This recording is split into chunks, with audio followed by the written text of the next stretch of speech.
I think what's so shocking about it was the intended target.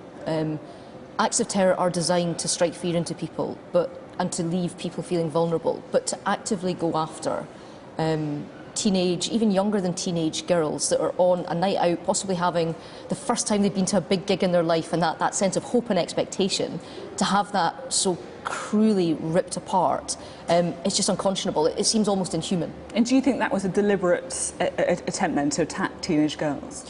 I absolutely think that it was an attack on what it is about our country that this ideology doesn't like, and that's about freedom, and it's about the liberation of young women, and it's about democracy, and it's about all of the things that we hold dear, and yes, it's about things like having fun, and the idea that that's not sinful is absolutely part of what was part of this attack. And that's why, yes, it was absolutely right that we suspended campaigning for a period till we found out what was going on, and we paid a proper set of grievance and mourning and respect for what's happened, and every part of the country was touched. There was a small island community in Scotland who lost one of their own in that attack in Manchester too. But it's also right that we come back and we show people absolutely what you said, that you don't win, that we do have freedom, that we do have democracy, that we do teach our girls that they can go on and they can be anything. They can lead political parties, as you'll see in Scotland, that they can, they absolutely have the freedom to do whatever they want to do, and that some sad, cowardly, sick man is not going to stop us.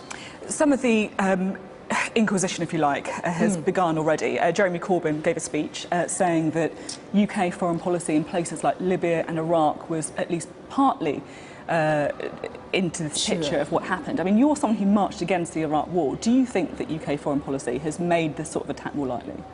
I think it's very complex, but I do think that Jeremy Corbyn's speech was far too simplistic. I mean, we've seen terror attacks in places like Belgium, we've seen them in places like Sweden, countries that are neutral, that haven't been involved in this. But you could argue that UK foreign policy has destabilised those regions, which has allowed... We heard directly from ISIS themselves of what they said was behind this attack, and they said that it was attacked primarily because of our foreign policy. It was attacked because we were Western, it was because we weren't Islamic, it was because we were non-believers. It was also a cowardly attack. So yes, we can discuss foreign policy, but myself, I believe that the UK works hard to shoulder its burden in the world. I have seen people from my hometown out in places like Kosovo defending different ethnic groups from each other, irrespective, completely religion blind. And I've seen that with my own eyes when I was a journalist and I was out there myself. So I know that the UK is a force for good in the world, and I absolutely take my hat off to the men and women who wear the uniform, that do go overseas, that do try to protect the populace, that do try to nation build and try to make us a safer world rather than one that's more complex and more dangerous. Talking about people who are trying to keep people safe, the police are another example of that. And since the Conservatives came to power, the number of police officers is down by nearly 20,000. I mean, looking back, was that a mistake? Well, you also see that crime is down to a 40-year low, and you've also seen that counter-terrorism budgets have been protected and will rise to £2 billion by 2020, because more money has been put into things like the security services, MI5. The police officers matter as well, don't they? Absolutely. Making people feel like they're safe in their communities. And I think it's the work that they have done and the ability to deploy on that terrible night. I mean, to see the number that were on the ground surrounding the MEN arena, is an absolute testament to their deployability, to their flexibility, to the work that they do, and to their professionalism.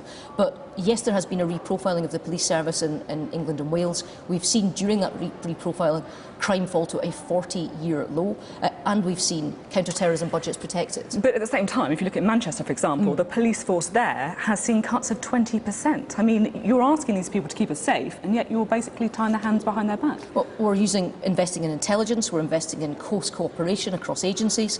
The commanders on the ground were able to get people where they needed. And let's not scare the watchers and the audience here.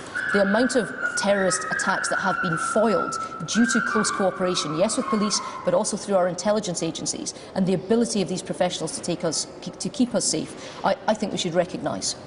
Let's turn to the Conservative Party manifesto now, shall we? What we were talking about before that Manchester terror attack. It's been a bit of a wobbly week, shall we say, for your party. The IFS, the Institute for Fiscal Studies, the revered institution that looks at these things, weren't too impressed by everything that was in that manifesto. They say that you're not being honest with voters and that your planned spending cuts could seriously damage public services. Yeah, I mean, maybe I'm just getting a bit long in the tooth. I've been doing this job for 5.5 years now, Sophie, and I remember before the 2010 general election, all of these experts saying that the Conservative Party policy would mean that there was going to be 4 million, 5 million more unemployed. Actually, there's been a jobs revolution. We've seen more than 2 million more. Yeah, that's partly because the Lib Dems softened that in coalition. I don't think so. I think in terms of the work that's carried on since the Lib Dems left coalition, we've seen that the increase in employment has continued. But I mean, people like Danny Blanchflower, other experts that sit on economic committees, yes, projections are all fine and good, but look at our record.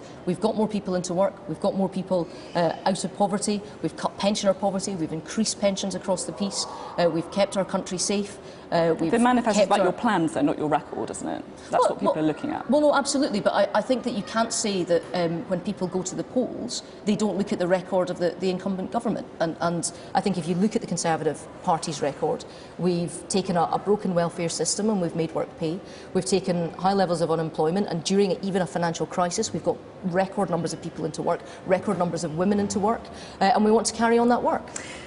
Perhaps one of the few people who seem to like your manifesto less than the IFS is Theresa May. She U-turned on one of your flagship policies on social care. I mean, that's not really an example of a strong and stable government in waiting, is it? Well, I think she's trying to grasp the nettle of something that's very difficult and very complex, and social care is a complex issue, and making sure that people have the right level of care as they get older is different. And I have to say, just to explain to people watching at home, that we have a totally different system in Scotland. So the policies that were in the manifesto in England and Wales, the Conservative policy isn't my policy. It isn't what's going to happen in Scotland. It's not what currently happens in Scotland. However, there are greater protections there. So, for example, having a protection for £100,000 of your income, or your accumulated wealth, isn't there in Scotland. It's only £26,500. So we've got different systems across Scotland and England and Wales, and there are different ways in which that applies. I'm interested as well, actually, in the differences between Scotland and the UK, because another thing that isn't going to happen in Scotland is these cuts to winter fuel allowances,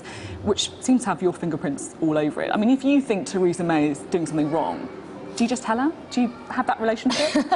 Yes, I have that relationship with all my colleagues. I'm sure they'd quite often rather I didn't tell them. But this is a devolved issue. This is something that we have control of in Scotland, and my colleagues down south decided, absolutely right and proper that they should, that they would means test winter fuel payments. And so you think it's right and proper in the rest of the UK, but not in Scotland? Their choice to means test winter fuel payments and any money that's saved to reinvest in social care. So there's no net loss in England to money, it's just being moved somewhere else. In Scotland, we're not allocating extra money in that sense to social care, but we are keeping the winter fuel payment without the means test, and that's what devolution is designed to do. It's so that you can take different choices, but there's no net loss of investment in England and no net gain in Scotland. It's just within the envelope we're making different choices, and that's exactly what devolution is designed to do. I choose to make sure that every pensioner in Scotland gets a winter fuel payment irrespective of their income or their accumulated wealth. So have you got any examples then of when you've told Theresa May she's got it wrong?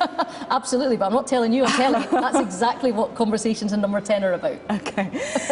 Now, there has been a wobble in the Conservative campaign. The polls do look as though they are getting closer than some people thought. Perhaps even Theresa May, when she called the election, hoping to get, a stonking great majority and for it to be a complete walkover. A poll out last night. I'm not sure anyone thinks that any election's a walkover, if I'm honest, but carry on with your question. And our poll out last night seemed to suggest that the more people see of Theresa May, the less they actually like what she's doing. I mean, in the last 2 weeks, her rating's down on the question of who's best to look after working families, who's most likely to raise school standards, who will improve the NHS, who will get the best Brexit deal. I mean, why is it that Theresa May seems to be getting less popular as the campaign's going on? There was one question that was asked that you didn't include in that list there, and who's better to be Prime Minister of this country, Theresa May or Jeremy Corbyn? And what is it, a 20-something point gap? But I'm interested in the movements in the polls. Well, look, again, as a veteran of now 6 Scottish or UK-wide elections and 2 referenda, the narrowing of the polls always happens at around this time, and then it focuses people's minds, and people at home will be thinking, actually, in 2 weeks' time, Jeremy Corbyn could be in charge of the country, Diane Abbott could be the Home Secretary charged with keeping us safe, John McDonnell might be in charge of your pay packet, and Theresa May could be Prime Minister, and by the looks of this, people are getting a bit wary about that. Sophie, Theresa May is Prime Minister. I hope she continues as Prime Minister. In 3 weeks' time, the first day of negotiations for Brexit are going to happen, and they'll either be led by Theresa May or Jeremy Corbyn, and I absolutely 7 days a week, twice on a Sunday, think Theresa May's the best person in that job. It's interesting that you say about the Brexit idea, because there has been some reports in the paper that there's going to be a refocusing of the Conservative campaign to make it more about Brexit. Do you think that that is the issue that you should be fighting on? Well, I think that there is a big issue that's happening. It's not going to be easy, the Brexit negotiations, but it absolutely requires the right people to take us in there, because the difference between a good deal and a bad deal will affect all of us in this country. Now, I actually don't know what Jeremy Corbyn's priorities for Brexit are. I've never heard him stand up in a speech and read them out. I've never heard him say, you know, what it is that he wants to pursue. He could be Prime Minister in 2 weeks' time, and I don't know what he'd do in Brexit, and neither does the country.